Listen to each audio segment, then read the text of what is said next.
Assalamualaikum warahmatullahi wabarakatuh. Perkenalkan, nama saya Priyanti, NIM 190110140002 dari kelompok 2 kelas agronomi. Di sini saya akan menjelaskan tentang klasifikasi dan morfologi dari bayam duri atau Amaranthus spinosus L. Pertama-tama saya akan menjelaskan klasifikasi Amaranthus spinosus L berdasarkan taksonominya. Yang pertama, kingdom Plantae, yang kedua subdivisi Spermatophyta, yang ketiga divisi Magnoliophyta, yang keempat kelas Magnoliopsida, yang kelima ordo Caryophyllales, yang keenam famili Amaranthaceae, yang ketujuh genus Amaranthus, yang ke-8 spesies yaitu Amaranthus spinosus L. Klasifikasi dari Amaranthus spinosus L ini adalah gulma ini tumbuh di atas permukaan tanah, merupakan gulma obligat yang daur hidupnya 2 tahun. Kemudian gulma ini berasal dari Amerika. Cara tumbuh dari gulma ini tumbuh tegak di atas permukaan tanah dan memiliki tekstur batang yang tidak berkayu dan berair dengan duri-duri di batangnya. Duri-duri dari Amaranthus spinosus L ini berukuran kecil dan gulma ini memiliki juga bunga yang berwarna kehijauan dan memiliki biji yang berwarna kehitaman. Berikut ini adalah gambar bayam duri atau Amaranthus spinosus L.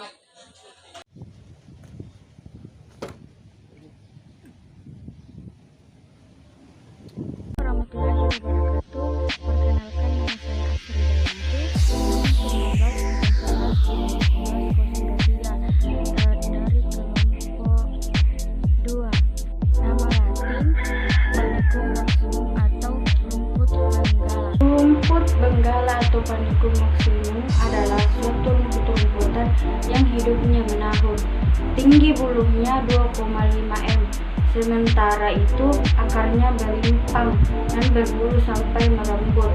Bulu-bulu yang terdapat pada rumput benggala ini dapat juga terlihat jarang sampai kasar, namun mempunyai pula yang tidak berbulu.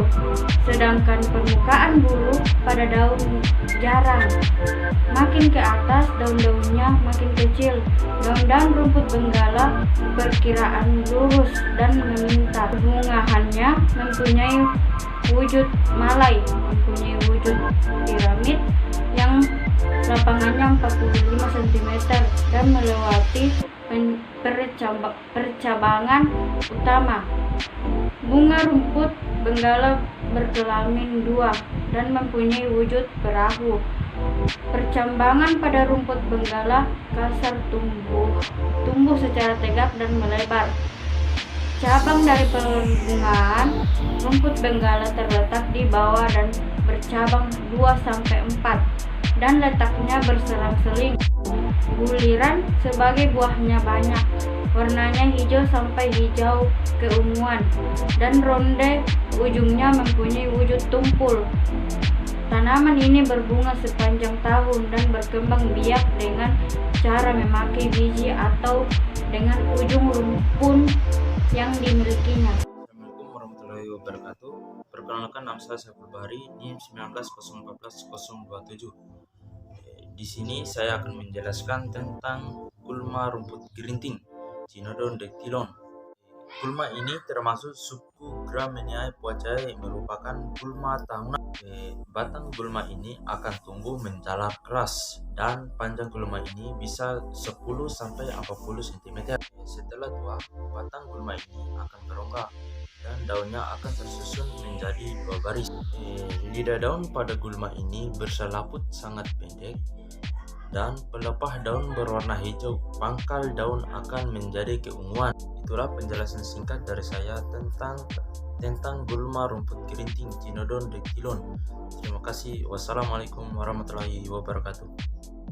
Assalamualaikum warahmatullahi wabarakatuh. Perkenalkan, nama saya Oki Dwi Prayitno, NIM 20110140023, Prodi Agroteknologi Reguler B, Universitas Islam Makassar. Tugas ini dibuat sebagai pengganti mid semester mata kuliah ilmu gulma dan pengendaliannya yang diampu oleh Bapak Teguh dan Ibu Jamila.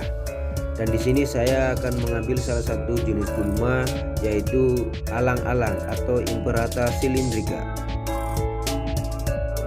Mempunyai nama Latin Imperata cylindrica L. Sebelumnya teman-teman, apakah tahu apa itu alang-alang? Ya, alang-alang merupakan tanaman berjenis rumput-rumputan yang banyak kita jumpai di lahan-lahan kosong, lahan kering, lahan marginal, dan lahan lainnya. Dan hampir di seluruh Indonesia banyak ditemui lahan alang-alang. Seperti apa sih tanaman alang-alang? Mari kita lihat gambar di bawah ini. Ya, gambar barusan adalah gambar tanaman alang-alang di mana mempunyai daun berbentuk lurus dan mempunyai bunga. Dan dia tumbuh di halaman-halaman kosong.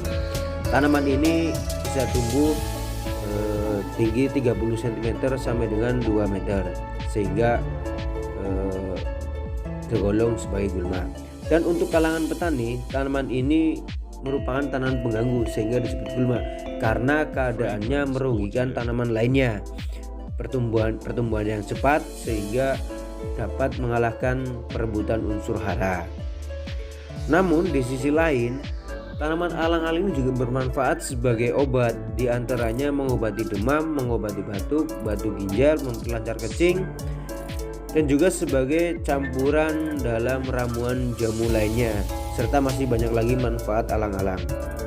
Tumbuhan alang-alang mempunyai klasifikasi tanaman sebagai berikut, yaitu Kingdom Plantae, divisi Tracheophyta, subdivisi Spermatophyta, kelas Magnoliopsida, ordo Poales, famili Poaceae, genus Imperata Cirilo, dan spesies Imperata cylindrica. Morfologi alang-alang. Bicara tentang morfologi dengan kata lain adalah pengetahuan tentang bentuk. Bentuk tanaman alang-alang terdiri atas akar, batang, daun, bunga, dan buah. Akar alang-alang berbentuk rimpang dan menjalar, berbuku-buku, keras dan panjang. Dan akar ini yang digunakan sebagai obat. Cara penggunaannya sumber yang saya dapat dengan cara direbus atau juga dikeringkan dulu kemudian direbus serta dicampur dengan bahan lainnya. Batang alang-alang berbentuk silinder berdiameter 2 sampai dengan 3 mm dan beruas ruas. Alang-alang tergolong gulma berdaun sempit karena bentuk daunnya yang garis memanjang seperti pita dan ujungnya meruncing. Panjang daun kisaran 12 sampai 80 cm. Dan jika dipegang, permukaannya sedikit kasar, bisa melukai. Bunga alang-alang merupakan bunga majemuk terbentuk dalam malai sekitar 6 sampai dengan 28 cm serta berambut panjang. Bunga berbentuk silinder dan tergolong bunga hemaprodit. Letak bunganya bersusun, berwarna putih dan memudar. Cukup bunganya saja yang memudar. Kenanganmu jangan. Buah alang-alang berjenis bulir, berukuran kecil yang bertangkai pendek. Ukurannya 1 mm, berwarna coklat tua dan berbentuk corong. Ya, tadi itu morfologi. Kemudian alang-alang sering ditemukan pada tempat-tempat yang menerima curah hujan lebih dari 1000 mm atau pada kisaran 500 sampai 5000 mm. Dan di beberapa negara spesies ini tumbuh pada ketinggian dari batas permukaan air laut sampai dengan 2000 meter di atas permukaan laut. Dan tercatat tumbuh pada ketinggian 2700 meter di atas permukaan laut Indonesia. Selain itu, selain digunakan sebagai obat, alang-alang juga digunakan sebagai kerajinan tangan oleh sebagian besar masyarakat khususnya di Jawa sebagai atap rumah yang dikenal dengan nama lain bleketebe. Ya, demikian yang bisa saya sampaikan. Semoga bermanfaat untuk para pembaca. Wassalamualaikum warahmatullahi wabarakatuh.